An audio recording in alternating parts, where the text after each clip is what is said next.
আসসালামু আলাইকুম দর্শক। নির্বাচন ঘিরে কি আবার কোনো নতুন খেলাধুলা শুরু হয়েছে? আমি আপনাদেরকে একজনের একটা পোস্ট খেয়াল করতে বলবো, যিনি 5ই আগস্টের আগে যারা আওয়ামী লীগ সরকার বিরোধী প্ল্যাটফর্মে ছিলেন তাদের জন্য অন্যতম সাংবাদিক বা তারা ফলো করতেন এই ভদ্রলোককে। তিনি হচ্ছেন জাওয়াদ নির্ঝর এবং অনেক সময় অনেক তথ্যবহুল অনেক তথ্য তিনি বাংলাদেশে দেশের বাইরে থেকে প্রকাশ করেছেন। সে জাওয়াদ নির্ঝরের একটি ফেসবুক পোস্টের দিকে আমি আপনাদেরকে এই আলোচনার শুরুতে একটা নজর দিতে চাই। জাওয়াদ নির্ঝর বলছেন, নির্বাচন বানচালের চেষ্টা চলছে, তাও আবার খোদ ডক্টর ইউনূস সরকারের অন্দরমহল থেকে। খেলা চলছে নানামুখী। খেলা যে নানামুখী চলছে এটা মনে হয় হাটে ঘাটে মাঠেও এটা ছড়িয়ে গেছে। যদিও অন্তর্বর্তীকালীন সরকার, সেনাপ্রধান সবাই নিশ্চয়তা দিচ্ছেন। পররাষ্ট্র উপদেষ্টাও আজকে বললেন যে নির্বাচন বানচাল হওয়ার কোনো সম্ভাবনা তিনি দেখছেন না বা সেরকম কোনো কারণ নেই।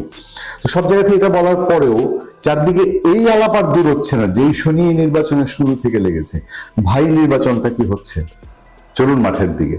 হঠাৎ করে ইনকিলাব মঞ্চ তারা এমন একটি কর্মসূচি নিয়ে, আমি যখন মধ্যরাতে কথা বলছি 5 ফেব্রুয়ারি 2026 রাত 12টার পরে, তখনও ইনকিলাব মঞ্চ তারা যমুনার সামনে অবস্থান নিয়ে আছে এবং সেই অবস্থানের সবশেষ যে তথ্য সেটা হলো তারা নির্বাচন চায়, নির্বাচন চলবে, কিন্তু ওসমান হাদির তার বিচারের দাবি, এবং বিচারের দাবিটা কি সেটা জাতিসংঘের তদন্তের মাধ্যমে বিচারের দাবিকে নিয়ে তারা মাঠে অবস্থান করবে। বিষয়টা কি শুধুই ওসমান হাদির বিচারের মধ্যে সীমাবদ্ধ বলে আমরা সহজ চোখে দেখব? ওসমান হাদির বিচার, হত্যার বিচার সবাই চায়, নিশ্চিতভাবেই সবাই চায়।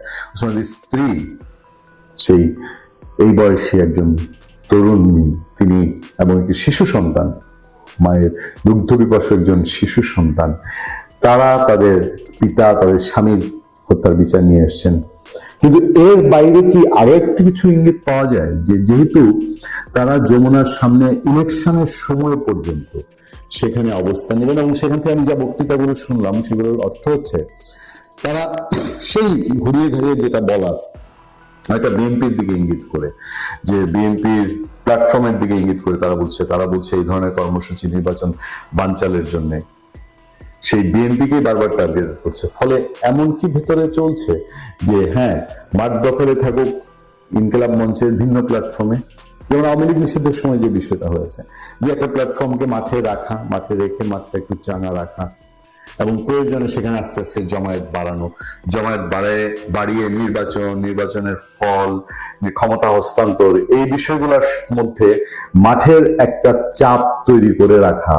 এইটা ওসমান হাদির হত্যার বিচার হয়তো ইনকিলাব মঞ্চ বলি বা তার স্ত্রী বলি, তার সন্তান বলি ঠিকই চাচ্ছেন, কিন্তু তার ভেতর থেকে অন্য কেউ কোনো ধরনের কোনো ভিন্ন রকম খেলাধুলা করছে কিনা, নইলে হঠাৎ করে এটি পূর্ব নির্ধারিত কোনো কর্মসূচি সেভাবে নয়।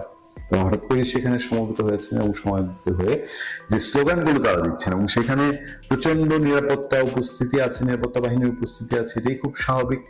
সেই উপস্থিতির মধ্যে দিয়ে একদম প্রথম দিকে মিডিয়াও সেখানে খুব একটা যাওয়ার সুযোগ পায়নি, কিন্তু পরে মিডিয়ার সামনেই মধ্যরাতে তারা লাইভে ঘোষণা দিয়েছেন যে তারা বলছেন যে সরকারের পক্ষ থেকে ইতিমধ্যে প্রেস সচিব নাকি জানিয়েছেন যে জাতিসংঘের তদন্তের জন্য জাতিসংঘকে চিঠি দেওয়া হবে। তারা বলছেন এটা যদি প্রজ্ঞাপন আকারে জারি করা হয় এবং জারি করার পরেও তারা তাদের অবস্থান কন্টিনিউ করবেন। ফলে কোথাকার রাজনীতি কখন কোথায় গিয়ে করায় এটা বোধহয় ঠিক হলফ করে বলা যায় না। ভালো থাকবেন, সুস্থ থাকবেন। আপনার সাথে আমি আতিক রহমান।